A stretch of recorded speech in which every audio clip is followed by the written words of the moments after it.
Ampifaliana indray ry mpijery malala. Ny mpanaraka izao fandarana izao no hitsidianay ny tokantranonao. Naiza andrenesanao na ahitanao izao fandaharana izay mitondra ny lohateny hoe Mitondra Hery izao.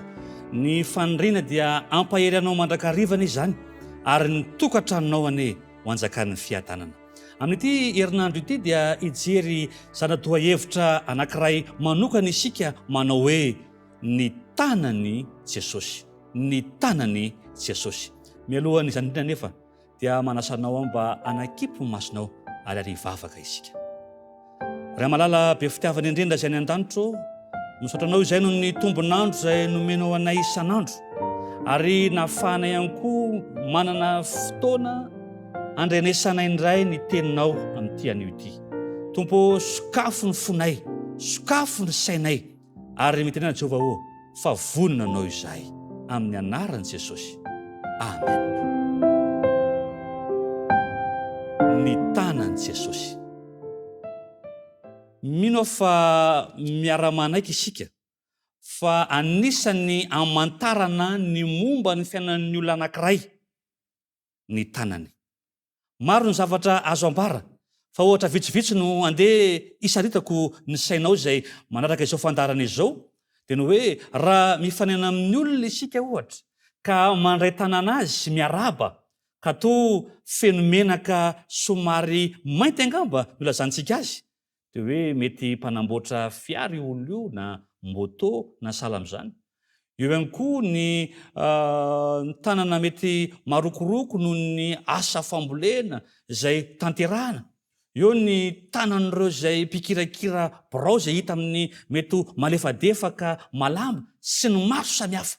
Fa anisan'ny fomba anankiray amantarana ny momba ny olona dia ny tanana. Manahoana kosa nefa ny fananana ny tanan'i Jesosy. Nahoana no antsony isika mba hifandray tanana aminy, ametraka ny momba antsika eo ampelantanany, ary anaiky hotariany sy ho anjakany. Ary izay indrindra no andeha ho resantsika mandritra izao herinandro manokana izao ny amin'ny hoe ny tanan'i Jesosy. Manasanao mba hanokatra ny baibolinao ka hijery izay voalaza ao amin'ny filazantsarany Jaona toko 9. Ka ny andininy voalohany ka hatramin'ny andininy faha 11 no andeha isotomantsika lesona. Jaona toko 9 ka ny andininy voalohany ka hatramin'ny andininy faha 11. Mino fa efa hain'ny maro amintsika, mba tsy ilazako hoe isika rehetra no malala itantara voalaza ao amin'ny Jaona toko 9 ity, fa ity ilay tantara any Kristy ilay nitoriteny teo apotsotry ny tendrombohitra Oliva ary namoky olona tsomby 5,000. Fa inona moa no zava-miseho? Andeha ho tantaraintsika izany ary sotomantsika lesona mahakasika ny amin'ny hoe ny tanan'i Jesosy. Eo amin'ny andininy voalohany dia hoy izy amin'ny anaran'i Kristy manao hoe rehefa afaka izany dia niala Jesosy ka lasa nita ny ranomasin'ny Galilea, dia ny ranomasin'ny Tiberiasy izany. Ary nisy vahoaka betsaka nanaraka azy no nahitany ny famantarana izay efa nataony tamin'ny marary. Ary Jesosy niakatra teo tendrombohitra dia nipetraka teo mba amin'ny mpiainany, fa efa akaiky ny Paska, ilay andro firavoravon'ny Jiosy. Ren'ny olona ny fagagana nataon'i Kristy. Fantatry ny olona ireo soa nataon'i Kristy tamin'ny mpiarabelona aminy, indrindra ny fanasitranana ny marary. Ary rehefa hitan'izy ireo fa mitoetra eo apotsotry ny tendrombohitra izy, dia nirohatra marobe teo aminy ny olona. Ary rehefa nahitan'ireo olona ireo nirohatra izy, ny baiboly dia milaza fa nanomboka nampianatra sy nitoriteny Jesosy. Ary rehefa tonga ny atoandro, dia hoy ny mpianatra manao hoe Jesosy andeha ho ravantsika reto olona reto, satria inona ny sakafo omentsika azy? Ny soramandry kely moa dia milaza fa olona 5,000 no nanatrika teo. Ny Jiosy ry havana rehefa manisa olona na amin'ny alalan'ny fanehoana ny tetiarana, dia tsy mba manisa vehivavy na milaza vehivavy. Reto olona 5,000 reto zany dia lehilahy avokoa reto, Ary alaivosary an-tsaina raha toa ka manambady ohatra ny atsasako ireo 5,000 ireo na mihoatra dia efa firy zany ny olona teo. Ary nananjanaka vehivavy izy ireo mba noentin'izy ireo koa mba hieno ny tenin'Andriamanitra. Firy no vory, vahoaka vory teo amin'ny toeran'io. Manodidina ny 2 alina mety mihoatra ve? Fa 5,000 aloha ny lehilahy fotsiny. Lasa tokoa ny eritreritra manao hoe manoloana ny olona 2 alina. Tsena manao ahoana moa no avoky izany. Vola manao ahoana no laniana mba hahafahana mame sakafo an'ireo. Ary aiza no ahitana an'izany eo am-poti tendrombohitra ity. Raha jerevana dia toa marina ilay tenin'ny mpianatra manao hoe andeha ho ravana izy satria inona ny sakafo omena azy. Kanefa Jesosy kosa dia hafa ny fomba fijeriny.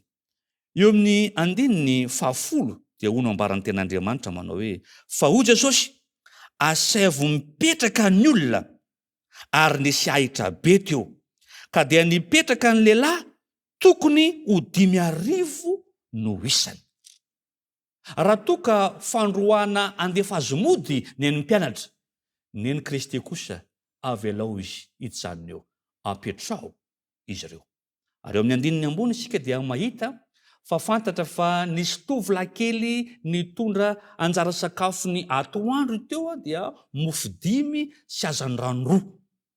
Amma tanora eo amin'ny sokajy taona ny 12 hatramin'ny 14 taona io dia azo saina tsara fa tsy ilay mofo tahaka n'ilay vidintsika 900 na 1000 amin'izao fotoana izao ny halavany. Fa sahazana tanora zandriny 12 hatramin'ny 14 taona eo izany ka 5 amin'ireo ary hazan-drano 2.